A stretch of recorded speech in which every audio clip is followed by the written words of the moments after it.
서양의 풍습 가운데 시집 가는 딸에게 어머니가 진주를 건네주는 풍습이 있습니다. 그리고 그 진주를 얼어붙은 눈물이라 이렇게 부르기도 합니다. 여기에는 두 가지 의미가 있는데, 하나는 딸이 시집을 가서 흘려야 될 눈물에 대한 교훈이 있고, 다른 하나는 눈물에는 가치가 있다고 하는 의미입니다.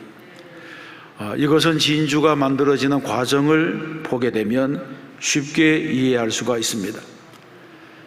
진주는 바다의 보석입니다. 진주는 조개 속에 모래가 들어오면 낙하라고 하는 물질로 모래를 둘러싸게 됩니다. 그리고 이것이 시간이 지나면 지날수록 점점 커져서 진주가 만들어집니다. 작은 진주는 수개월을 통해서 만들어지기도 하지만 어떤 진주는 수년에 걸쳐서 만들어지기도 합니다. 그런데 중요한 것은 모든 조개가 진주를 만드는 것이 아니고 모든 모래알이 진주가 되는 것은 아닙니다. 이것은 조개의 선택에 따라 달라질 수가 있습니다. 어떤 조개는 모래알이 들어와도 그 모래알을 머금고만 있을 뿐 진주를 만들지 않습니다.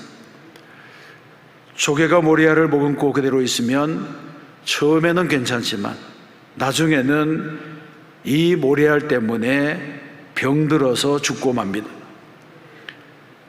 그러나 고통스럽긴 하지만 이 낙하라고 하는 물질을 만들어서 모래를 계속 둘러싸게 되면 이것이 결국에는 진주가 되고 아름다운 보석이 되는 것입니다.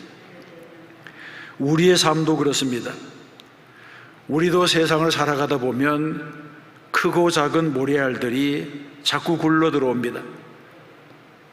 그때 우리가 어떻게 반응하느냐에 따라서 얼마나 아름다운 진주가 만들어질 수 있는가를 결정하게 됩니다. 하나님께서 조개가 고통 가운데 진주를 만들어내는 것처럼 우리의 생애 속에도 아름다운 보석과도 같은 진주가 만들어지기를 기대하십니다. 그리고 그 진주는 하나님의 선물이라고 할 수가 있습니다. 이 예화에 가장 적합한 말씀이 바로 본문 28절의 말씀입니다. 우리가 알거니와 하나님을 사랑하는 자 곧 그의 뜻대로 부르심을 입은 자들에게는 모든 것이 합력하여 선을 이루느니라. 아멘. 그런데 우리는 이 말씀을 바르게 해석해야 합니다. 이 말씀을 읽을 때에 모든 것이 합력하여 선을 이룬다, 이 말씀에만 집중해서 우리에게 일어나는 모든 일, 우리가 경험하는 모든 일이 선하다 이렇게 생각해서는 안 됩니다. 예를 들면 질병은 선한 것이 아닙니다. 질병 자체는 악한 것입니다. 질병은 고통입니다. 또 실패와 좌절과 같은 부정적인 일들도 그 자체로는 선이라고 말할 수가 없습니다. 대부분은 우리에게 해롭기도 하고 하나님이 주시는 것이 아니기도 합니다. 이런 나쁜 것들을 다 하나님께서 선하다고 인정하시는 것은 아니라고 하는 것입니다. 그러면 모든 것이 합력하여 선을 이룬다고 하는 이 말씀의 뜻은 무엇입니까? 이 말씀의 진정한 뜻은 괴로운 일, 악한 일이 우리 인생에서 일어나고 있음에도 불구하고 그것이 하나님의 손에 붙들리기만 하면 선한 것으로 만들어지는 놀라운 섭리가 있다고 하는 것입니다. 그런데 이 축복은 아무나 받을 수 있는 것이 아닙니다. 오늘 성경에서 말씀하는 것처럼 하나님을 사랑하는 자, 그의 뜻대로 부르심을 입은 자들이 받을 수 있는 축복인 것입니다. 그래서 어떤 신학자는 하나님은 연금사시다, 연금술사시라 이렇게 말하기도 했습니다. 연금술이 무엇입니까? 연금술은 근세화학의 기초입니다. 납덩어리 같은 비금속성 물질을 아름다운 금으로 변화시키는 것이 연금술입니다. 하나님은 마치 연금술사처럼 평범하고 보잘것없는 것들을 택하셔서 여러 가지 과정을 통하여 아름다운 작품을 만드신다고 하는 것입니다. 그러면 이런 하나님의 역사가 어떻게 이루어지게 됩니까? 이런 하나님의 역사가 이루어지는 과정을 본문에서는 세 가지로 강조하고 있습니다. 첫 번째로는 하나님께서는 성령님을 통하여 우리를 도와주십니다. 26절에서 말씀합니다. 이와 같이 성령도 우리의 연약함을 도우시나니 우리는 마땅히 기도할 바를 알지 못하나 오직 성령이 말할 수 없는 탄식으로 우리를 위하여 친히 간구하시느니라. 아멘. 여러분 가운데 혹시 고난과 역경 때문에 기도를 잃어버린 분이 있습니까? 하나님을 믿고 예수님을 믿고 성령의 도우심을 경험했지만 내 삶에 몰아닥친 폭풍과 비바람 때문에 갑자기 중심을 잃어버리고 마음의 갈피를 잡지 못해서 기도를 잃어버렸던 분이 있습니까? 아프리카에 서식하는 새 중에 뱀잡이술이라고 하는 새가 있습니다. 이 새는 평소에는 막강한 사냥 능력으로 코브라를 잡기도 하고 블랙맘마와 같은 맹독성 먹잇감을 잡아먹습니다. 그런데 이 새가 고통을 느끼거나 위협을 감지하게 되면 날지 않고 뛰어서 도망을 가다가 천적에게 잡히고 맙니다. 꿩이 그렇습니다. 꿩은 솔개라도 날아오면 닭처럼 걸어서 도망을 가다가 풀숲에 머리를 박고 숨어서 솔개의 밥이 되고 맙니다. 뱀잡이술이 이야기를 들었을 때에 이것이야말로 기도의 능력을 잃어버린 그리스도인의 모습을 보여주는 것이 아닌가, 그런 생각을 하게 되었습니다. 이런 상황에서 하나님께서는 26절의 말씀을 통해서 우리에게 다가오십니다. 26절에 보게 되면 성령도 우리의 연약함을 도우신다고 하는 것입니다. 그러면 성령께서 우리의 연약함을 도우실 때에 어떻게 도우십니까? 오늘 성경에서는 기도로 우리를 도우신다고 말씀했습니다. 그러면 어떤 때에 우리의 기도가 연약해집니까? 먼저 육체적으로 연약해지면 기도 생활이 연약해집니다. 이런 때는 기도하고 싶어도 몸이 움직이지 않습니다. 예수님께서 겟세마네 동산에서 흐르는 땀방울이 핏방울이 되도록 기도하실 때에 제자들은 피곤을 이기지 못해서 잠이 들었습니다. 예수님께서는 이 모습을 보시고 안타까워하시면서 너희가 나와 함께 1시간도 이렇게 깨어 있을 수 없더냐, 그렇게 말씀하십니다. 그럼에도 불구하고 제자들은 3번이나 똑같은 일을 되풀이했습니다. 그때 예수님께서 어떻게 하셨습니까? 제자들에게 화를 내고 꾸짖었습니까? 예수님은 그렇게 하지 아니하시고 제자들의 연약함을 동정하셨습니다. 시험에 들지 않게 깨어서 기도하라. 마음에는 원이로되 육신이 약하도다, 이렇게 말씀합니다. 그런데 어떤 사람들에게는 이 말씀이 올무가 됩니다. 많은 사람들이 이 구절에서 은혜를 받고 자신의 게으름을 합리화시키기도 합니다. 그러나 이 구절은 게으른 사람, 불충한 사람에게 주시는 말씀이 아닙니다. 교회의 직분을 받은 사람이 밤늦게까지 속된 일에 몸을 바쁘게 하고 기도할 시간에 따뜻한 침대 속에 누워서 육신이 마음은 원이로되 육신이 약하다, 이런 핑계를 한다면 주님이 기뻐하시겠습니까? 이런 사람은 마음에 소원조차 없는 사람입니다. 이런 사람을 향해서 잠언 6장에서 말씀합니다. 게으른 자여, 내가 어느 때까지 누워 있겠느냐? 내가 어느 때 잠이 깨어 일어나겠느냐? 좀 더 자자, 좀 더 졸자, 손을 모으고 좀 더 누워 있자 하면 내 빈궁이 강도같이 오며 내 곰핍이 군사같이 이르리라고 말씀합니다. 그러므로 이 말씀은 기도하지 않는 사람에게 주시는 면죄부가 아니라 기도해야 할 때에 기도할 수 있도록 깨어서 너희 육체를 준비시키라고 하는 주님의 부탁이기도 한 것입니다.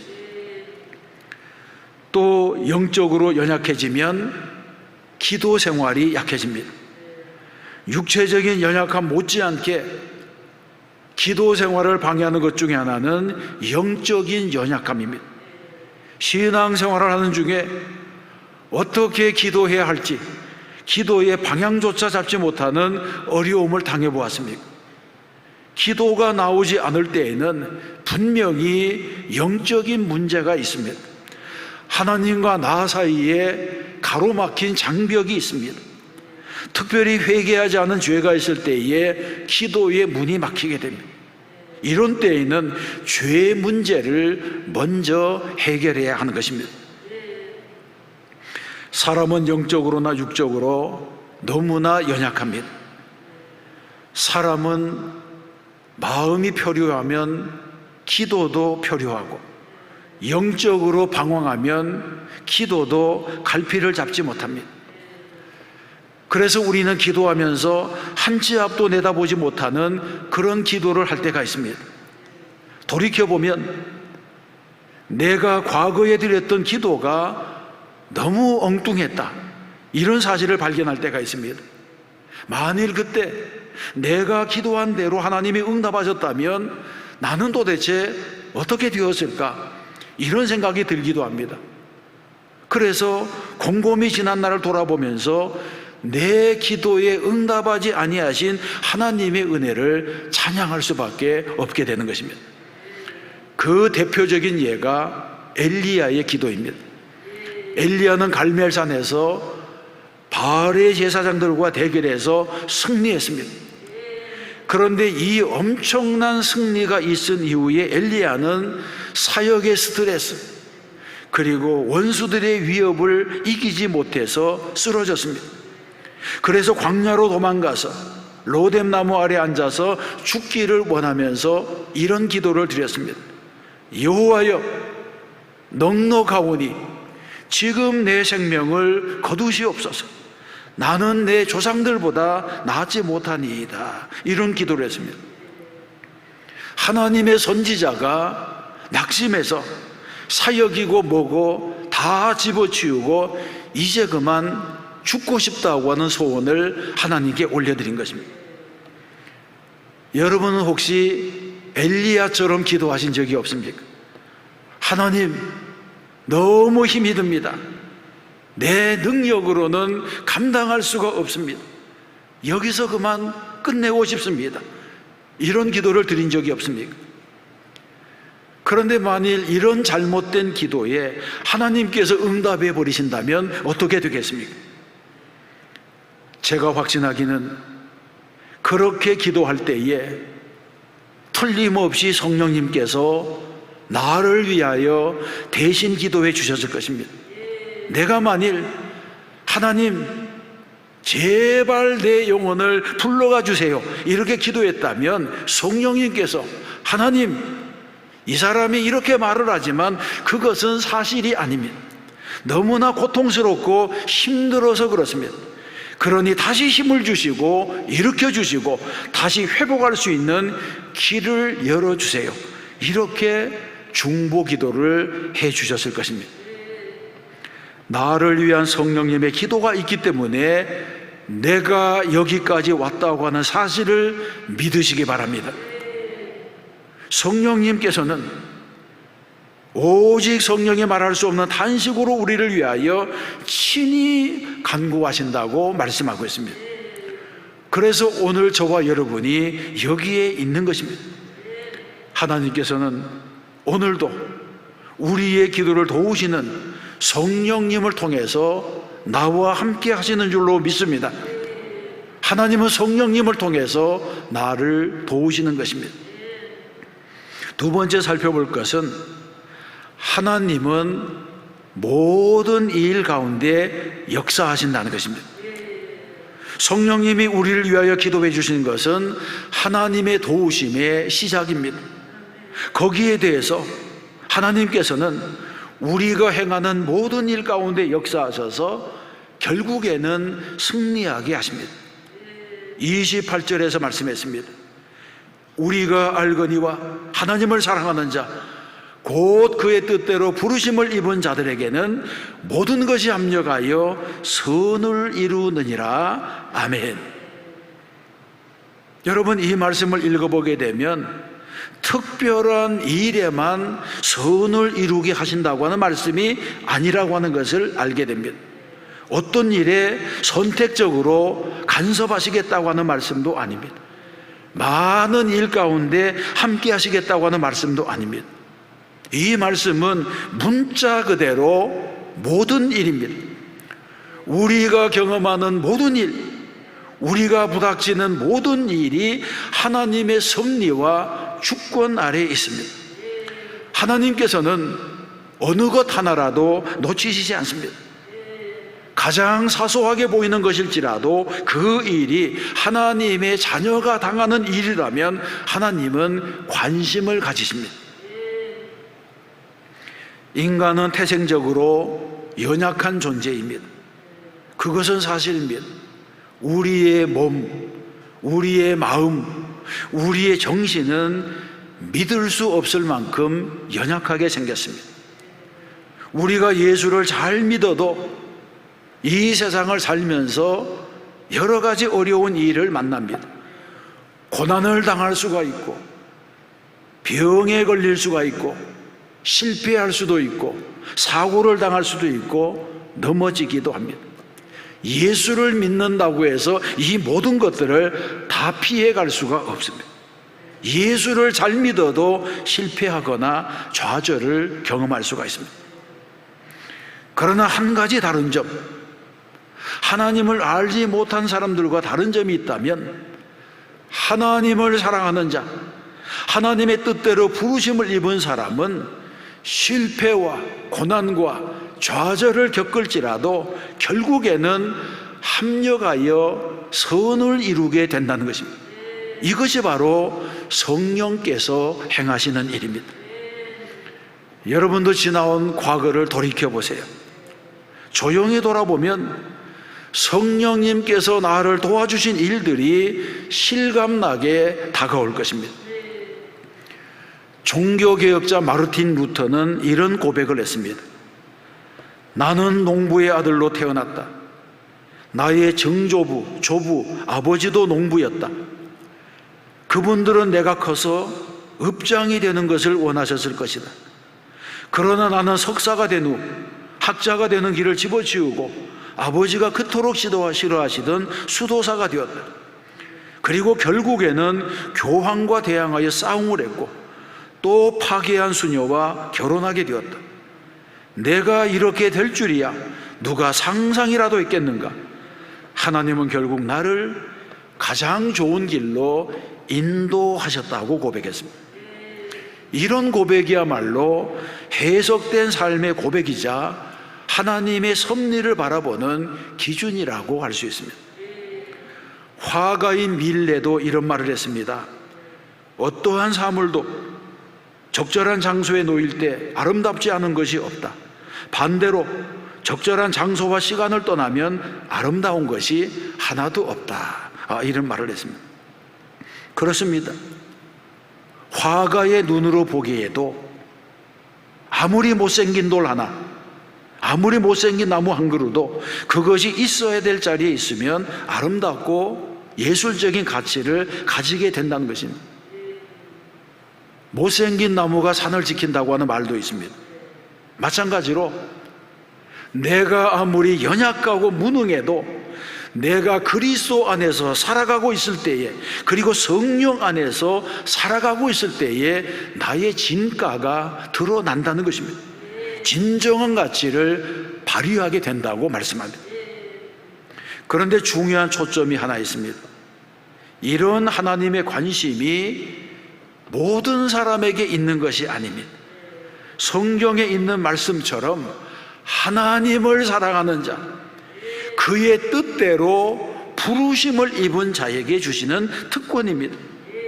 이런 은혜는 하나님께서 불러서 자녀로 인쳐준 사람에게만 임합니다.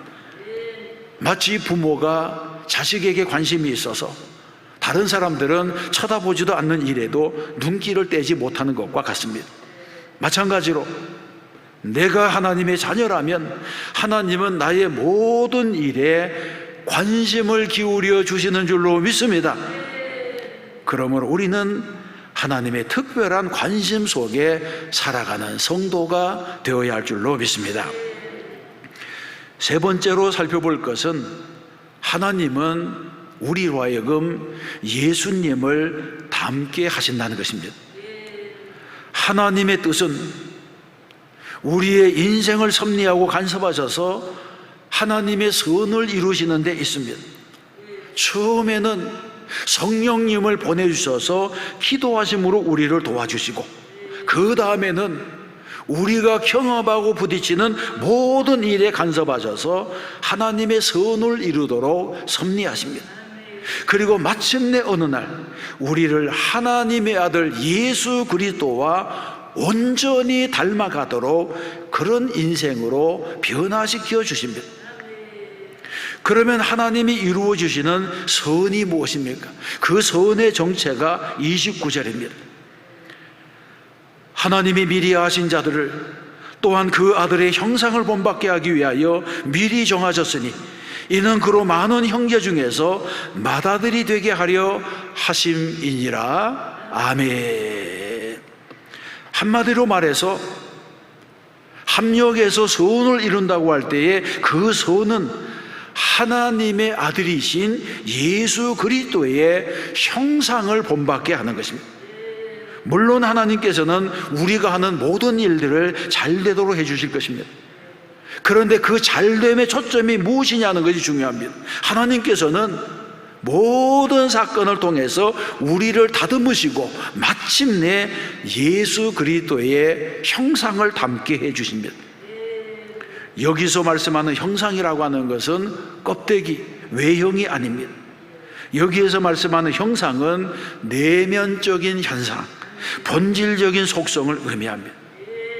하나님께서는 우리에게 선하신 뜻을 가지고 계신데 그 선하신 뜻은 우리로 하여금 예수님의 성품을 닮아가게 하시는 데 있습니다. 그래서 우리가 당하는 일체의 사건을 통해서 우리를 낮추시고 우리를 겸손하게 하셔서 하나님의 뜻에 주목하는 자가 되게 하십니다. 만일 이와 같은 믿음과 소망이 우리에게 없으면 우리가 세상을 살면서 수많은 어려운 일들, 억울한 일들에게서 어떻게 자유할 수가 있겠습니까? 그러나 우리가 세상을 살아가는 모든 과정이 하나님의 맏아들이 되게 하시는 과정이라 하는 이 사실을 믿으면 우리는 끝까지 이겨낼 수가 있는 것입니다. 사랑하는 성도 여러분, 우리는 28절에 있는 하나님을 사랑하는 자, 곧 그의 뜻대로 부르심을 입은 자들에게는 모든 것이 합력하여 선을 이루느니라, 이 말씀을 이기적으로만 해석해서는 안 됩니다. 모든 것이 합력하여 선이 되려면 두 가지 조건을 갖추어야 되는데, 먼저 우리가 하나님을 사랑하는 자가 되어야 하고, 또한 우리가 그의 뜻대로 부르심을 입은 자가 되어야 합니다. 이런 사람은 모든 것이 합력하여 선을 이루게 되는 줄로 믿습니다. 어떻게 그럴 수가 있습니까? 그 비밀이 28절과 29절 사이에 숨어 있습니다.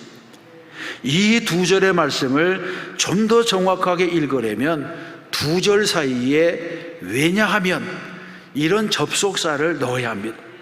왜냐하면이라고 하는 접속사를 넣어서 읽으면 이런 말씀이 됩니다. 하나님께서는 모든 것이 합력하여 선을 이루게 하십니다. 왜냐하면 하나님께서 나를 창세전에 미리 아시고 선택하셨기 때문입니다. 이런 말씀이 된다는 것입니다. 그렇습니다. 하나님께서는 나의 삶이 선이 되기를 원하십니다. 그래서 하나님은 내 인생의 모든 과정에 간섭하셔서 하나님의 선을 이루시고자 합니다. 그러므로 현실이 고통스럽고 현실이 내 삶에 어려움이 있을지라도 나의 삶에는 하나님의 선하신 계획과 섭리가 있다고 하는 사실을 믿어야 합니다. 그래서 아픔과 고통이 있음에도 불구하고 인생은 여전히 살만하고 내 인생에는 특별한 의미와 목적이 있다고 하는 이 사실을 깨달아야 합니다. 이것이 바로 하나님의 자녀가 가진 특권이 되는 것입니다. 이런 확신을 가지고 살아가게 되면 나의 남은 생애가 하나님께는 영광이 되고 나에게는 축복이 되고 어떤 고난과 시련까지라도 뚫고 나가서 승리하게 될 줄로 믿습니다. 이것이 바로 우리를 향하신 하나님의 뜻입니다.